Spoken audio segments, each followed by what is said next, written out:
Hey everyone, and welcome. In this explainer, we're going to take the ancient principles of Vastu Shastra and turn them into simple, practical steps you can use right now for a more positive living space. We're going to cut right through all the myths and get to the heart of how you can actually harmonize your home's energy. So let's just dive right in and tackle one of the biggest myths in Vastu, one you've probably heard a million times, that a south-facing home is bad luck. But is there any truth to it? Well, you might be surprised by the answer. But first, to really get to the bottom of that, we have to ask a bigger question. What even is Vastu? I mean, is it just a bunch of old superstitions and rigid rules, or is there something deeper going on? Okay, so here's the thing. Vastu Shastra is not just a list of random superstitions. It's actually a really deep, logical system, an ancient science of architecture that comes right out of the Atharva Veda. It's all about creating harmony between you and your home by balancing these 5 core elements you see here. And what's amazing is how many of these ancient ideas connect directly to modern concepts in physics, ecology, and even psychology. All right, so let's circle back to that big myth about south-facing houses. The idea that any one direction is just inherently bad is, well, it's just not true. Just think about it for a second. Some of the most prosperous, wealthiest areas in India, places like South Delhi and South Mumbai, are located, you guessed it, in the south. The reality is every single direction has both good and bad entry points.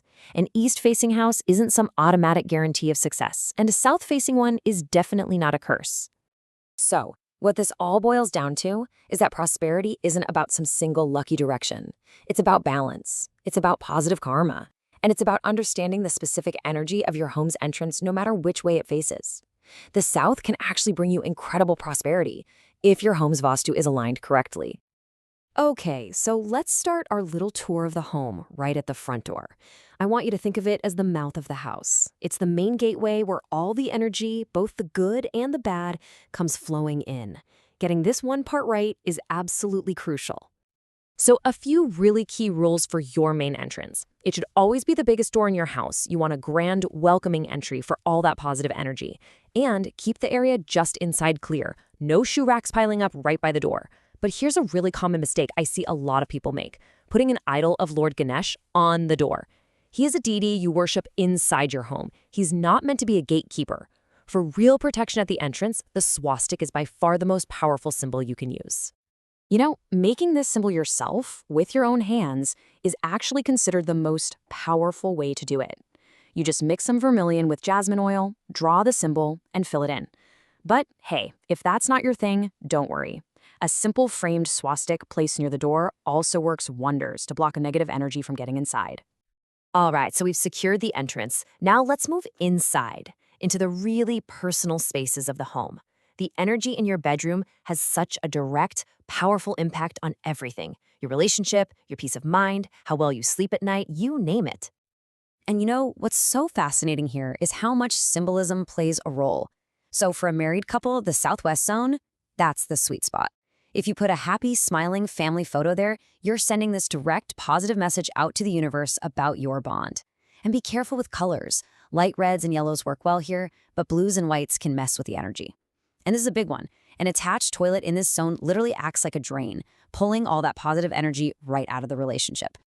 I mean, this one is just common sense, right? The energy of the things you surround yourself with is going to seep into your subconscious. You're surrounded by this stuff all night. Of course it's going to affect your mood and your relationships. So keep the art peaceful and positive. Anything showing conflict or sadness just has no place in a room that's all about rest and love. Okay, next up, the kitchen. And believe it or not, many Vastu experts say this is the most important room in the entire house. Why? Well, because it's the heart of the home's health. It governs the vitality and even the mindset of everyone living there. There's this ancient saying that just nails it, Jesa an waisa man. As the food, so the mind. It means the energy you put into the food while you're cooking it and the energy of the food itself literally becomes your thoughts, your health, and your overall well-being. And this is why the kitchen's location is so important. The sweet spot is the southeast. That's the fire zone, which is perfect for promoting health. But what if your kitchen's in the wrong spot? Say, the north. Well, it can literally burn up your career opportunities. Or in the Northeast, it can really disrupt your mental peace. But don't panic, there's a simple fix. Placing a green or yellow marble slab under your stove can help balance out that fire element. And that brings me to probably the most powerful Vastu remedy there is. And the best part? It costs absolutely nothing. It's all about your intention while you cook. When you consciously add your love, your affection, your blessings into the food, it gets infused with this incredible healing energy that can actually override many other Vastu problems.